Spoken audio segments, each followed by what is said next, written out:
Anger grows at the government after Tuesday's catastrophic explosion in Beirut. 3 days of national mourning have begun. 137 people are known to have died, with thousands more missing or injured. 16 port officials have been detained. You know why? Your anger is my source of optimism. France's President Macron is the first world leader to visit, mobbed by crowds at the port pleading with him for help. The scene at the port is one of utter devastation. You can see here machinery being used to clear some of the wreckage. Let's show you what the port area looked like in June and then today after the explosion. That 2,500 tons of ammonium nitrate blasted open a crater 140 metres wide. The explosion was so intense that it capsized a large passenger ship. You can see it on its side there, almost 500 metres away. Well, the blast began as a small fire, which people in downtown Beirut were watching from their windows. When the chemicals exploded, they received the full force of that blast. This is a photo that's been widely shared. The tweet reading, "The last photo of the firefighters from the Beirut Fire Department. They all lost their lives trying to save us all." Lebanon is a former French colony, and French President Emmanuel Macron is the first foreign leader to visit the country since the disaster. He was mobbed, as you can see, by crowds in Beirut. People were pleading with him to help them and to ensure that those responsible face justice. Let's hear one of the exchanges. The speaker of the parliament, the British prime minister of the government, the president of Lebanon,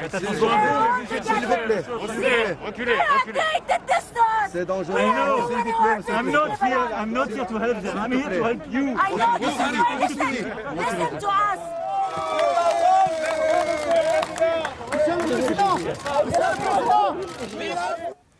Well, compare that welcome to this one. A journalist in Beirut has tweeted, "People chased out Lebanon's Minister of Justice as she went to survey the damage and talk to volunteers helping to clean up debris from the explosion. She was confronted by the people asking, 'Where is the government? When will you hold the corrupt accountable?'" The Lebanese government is accused of widespread corruption, and President Macron has warned today that unless reforms are made, Lebanon will continue to suffer. And he insists aid should be contingent on fundamental political change. Here's a bit of what he said.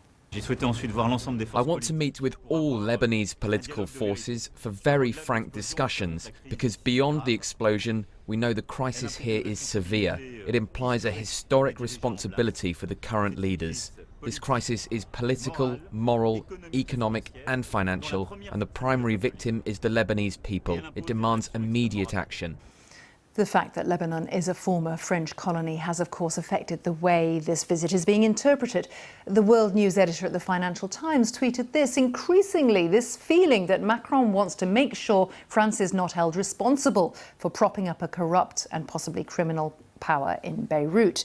Also looking at the world news editor at Axios, his tweet, "The immediate reactions to these clips and photos have been fascinating. Some see rare leadership, empathy, courage. Others see arrogance, a colonial mentality. Either way, I really can't imagine any other world leader doing this." Well, France is one of many countries now giving aid to Lebanon, from search teams to doctors and clinical equipment. This plane is from Russia, and it brought in medical personnel and supplies to set up this field hospital. Let's also show you Beirut's St. George's Hospital, badly damaged. At least 4 nurses were killed there. Many of the city's other hospitals are only partly operational, and drug supplies are already running low. Charbel Matar was working in a medical centre in Beirut when the explosion happened, and the damage means he hasn't been able to go back there, but he has been helping people in his local neighbourhood, and says even before the explosion there was a severe shortage of supplies. In like 2-3 hours after the explosion, we ran out of all the materials, at least the sutures, the needles, the saline, the IV injections, all of these, we ran out of them. As the clean-up operation continues, the scale of the damage has just become clearer. The BBC's Quentin Somerville is in Beirut. We're not far from the epicentre of what really is Lebanon's ground zero. You can get a sense of the enormous force of the detonation of those 2,500 tons of ammonium nitrate, which for about a 2-mile radius directly at the port, destroyed everything. All of those warehouses, everything have been flattened. Those are the grain silos for the country. Something like 85% of Lebanon's grain was stored in there. That yellow stuff is what's left of it. More grain is on the way. And if we just look over there, we can see some ships listing in the water. Now we know that at least one ship has been sunk entirely. It's probably going to take years to salvage that. And you really do get a sense of the enormous cost and the amount of time it will take to rebuild all of this, because this is the neighbourhood of Jumeirah. That's the Lebanese electricity board over there. All of its windows gone. And this entire area, these are apartments over here. Look, all of the glass is gone. Something like 300,000 people have now been left homeless. The force of this explosion was such that it isn't just a few broken windows we're talking about here. There's significant structural damage. And for the people living here, it's going to be a very long time before they're able to get home. We showed you pictures of the clean-up operation at the port earlier, at the spot where heavy machinery has been brought in. Well, on the streets roundabout, residents have had to clean up themselves, and they've been using brooms and shovels. Let's hear from some of them. I know that everyone of my age invested their effort in this country. Now, look at what's happening. We've gone backwards 100 years. You can't feel anything in Lebanon. There's nothing to be sad about or to think about. Our country is this way. Lina Sinjab has also been speaking to residents. The government said that they're going to, put in £55 million in emergency fund, but it's not enough to cover the need for the people, the need for the devastation in the aftermath of this explosion. Almost 250,000 now are left homeless, and already 70% of the population are living under the poverty line. What the Lebanese want now, they want accountability for their own government, for all the politicians. They're fed up with them, and they want the international community to help them rebuild their country, but not through the government. We know 16 port officials have now been detained. Before that, officials were placed under house arrest. Meanwhile, others have been speaking out, saying they shouldn't be made scapegoats. One of them, the former Lebanese foreign minister, Gibran Abousil, stood down in January. He has denied knowledge of the storage of ammonium nitrate at the port, saying the blame does lie with officials, not politicians.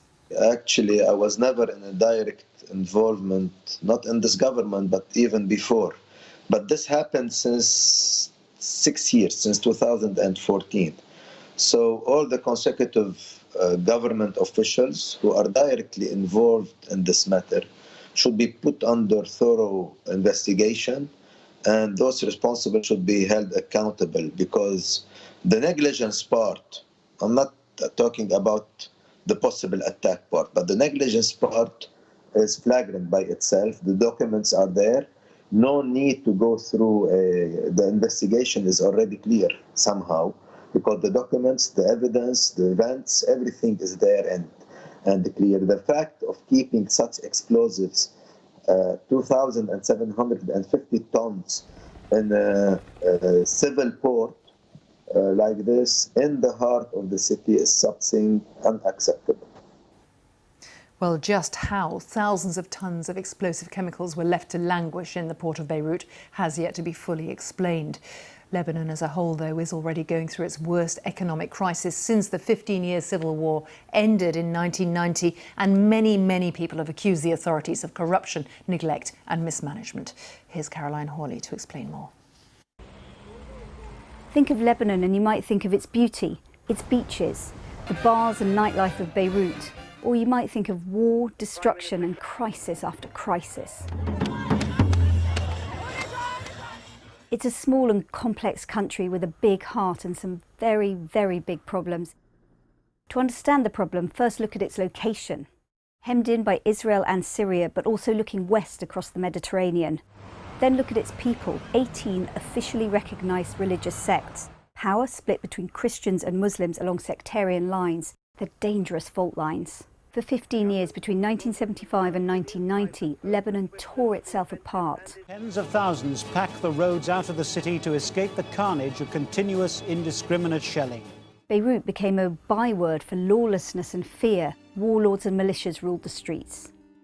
After the war, Lebanon emerged phoenix-like from the ashes, and it became a magnet for investment.